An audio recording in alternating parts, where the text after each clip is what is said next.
Denisku, na našem posledním setkání, které se uskutečnilo v lednu tohoto roku, jsem od tebe dostal nejnádhernější dárek, který si člověk může představit.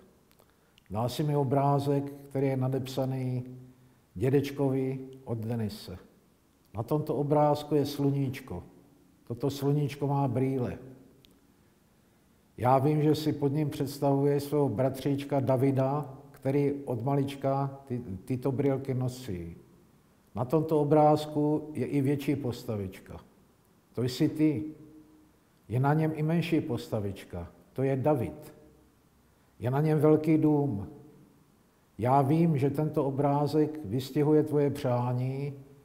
Tady jsem já, Denis, vedu za ruku svého bratra Davida.